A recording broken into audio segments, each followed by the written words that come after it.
Que deviens-tu quand tu reçois le Seigneur Jésus-Christ comme ton Seigneur et ton Sauveur personnel? Tu deviens une nouvelle créature. 2 Corinthiens chapitre 5, verset 17. La Bible dit, si quelqu'un est en Christ, il est une nouvelle créature. Les choses anciennes sont devenues nouvelles. Qu'est-ce que tu deviens? Qu'est-ce que je deviens lorsque je reçois Jésus-Christ comme mon Seigneur et Sauveur personnel? La première chose qui se produit, c'est que je deviens enfant de Dieu. En d'autres termes, je suis intégré dans la famille de Dieu. J'appartiens à la famille de Dieu. Dieu devient mon Père. Jésus-Christ devient mon grand frère. Jésus-Christ devient mon frère aîné. Troisièmement, je suis héritier de Dieu et co-héritier avec Christ. En d'autres termes, Jésus qui était fils unique après sa mort et sa résurrection est devenu le premier-né d'entre plusieurs frères.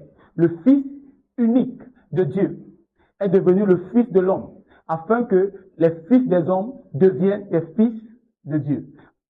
En d'autres termes, Dieu s'est fait homme, afin que les hommes puissent devenir des dieux. Donc quand je reçois Jésus-Christ comme mon Seigneur et mon Sauveur personnel, la quatrième chose, c'est que le Saint-Esprit devient mon consolateur, il devient mon avocat, il devient mon aide. Donc dans cette famille, j'ai un père, dans cette famille, j'ai un grand frère, dans cette famille, j'ai un avocat, et je suis héritier avec mon frère aîné qui est Jésus-Christ.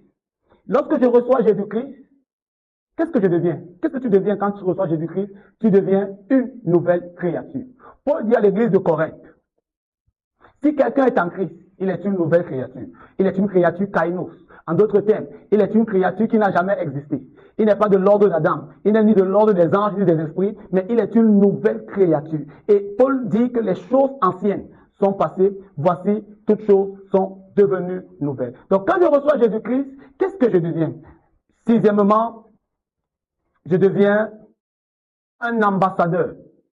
Sixièmement, je deviens un ambassadeur.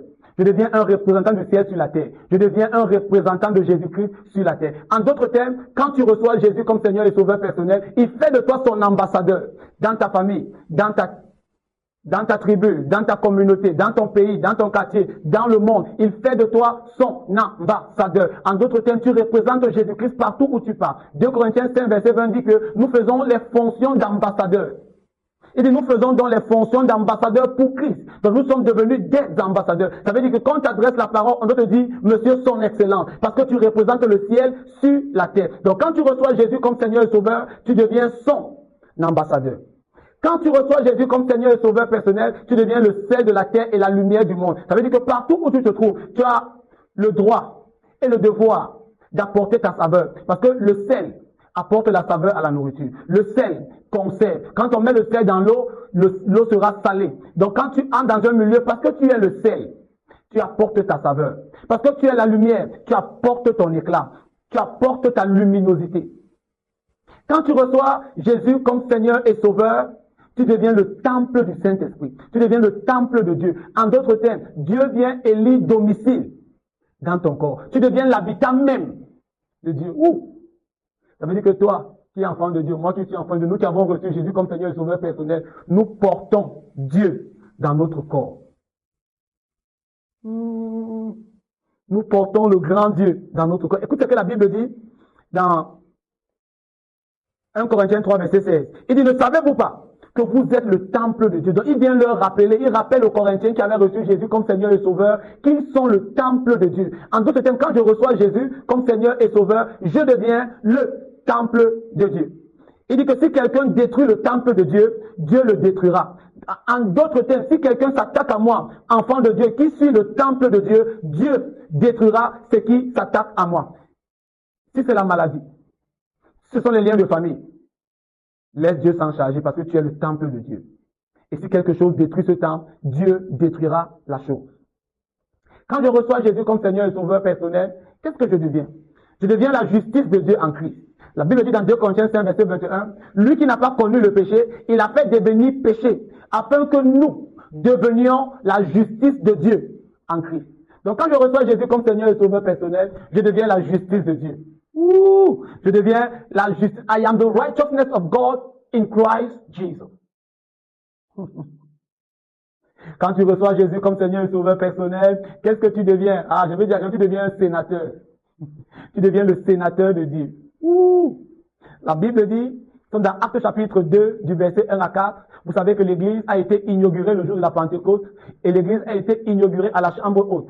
Et dans le système parlementaire bicaméral, il existe deux chambres, la chambre basse et la chambre haute. La chambre basse, c'est pour les députés et la chambre haute, c'est pour les sénateurs. Donc quand tu reçois Jésus comme ton Seigneur et ton Sauveur personnel, il fait de toi son sénateur. Il fait de toi son ambassadeur. Il fait de toi la justice de Dieu. Il fait de toi le temple de Dieu. Quand tu reçois Jésus comme Seigneur et Sauveur personnel, il fait de toi le sel de la terre, le sel de ta communauté. Quand tu reçois Jésus comme Seigneur et Sauveur personnel, il fait de toi la lumière du monde. Je suis la lumière du monde. Quelqu'un peut dire avec moi, je suis la lumière du monde? Tu peux dire, je suis la lumière du monde. Est-ce que tu peux commenter et dire, je suis la lumière du monde? Je suis un enfant de Dieu. Dieu est mon Père. Je suis le temple du Saint-Esprit. Je suis la justice de Dieu. Je suis le petit frère de Jésus-Christ. Je suis l'ambassadeur de Christ sur la terre, le représentant du ciel sur la terre. Je suis un sénateur. Quand tu reçois Jésus comme Seigneur et Sauveur personnel, qu'est-ce qu'il fait de toi? Il fait de toi un roi sacrificateur.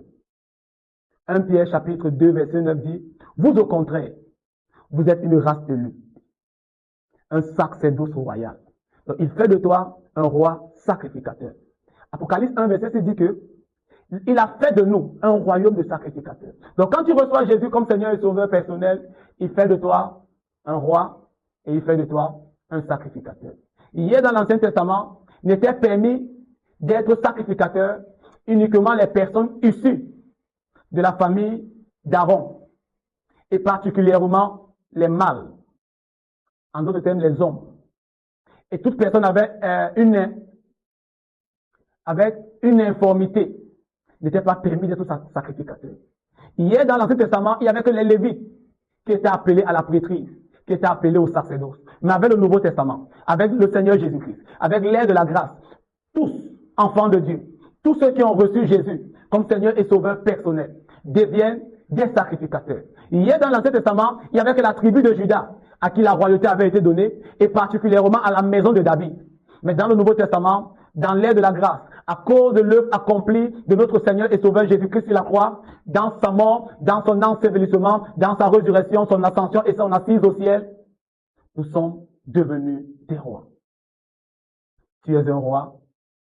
Dis en commentaire, je suis un roi, je suis une reine, je suis un sacrificateur. Le terme sacrificateur, c'est le terme prêtre. Je suis un prêtre. Dis-moi en commentaire, le point qui t'a touché est. Dis-moi en commentaire. Quel point aimerais-tu que je développe? Mets-le en commentaire. Que Dieu te bénisse. Au nom de Jésus. Amen.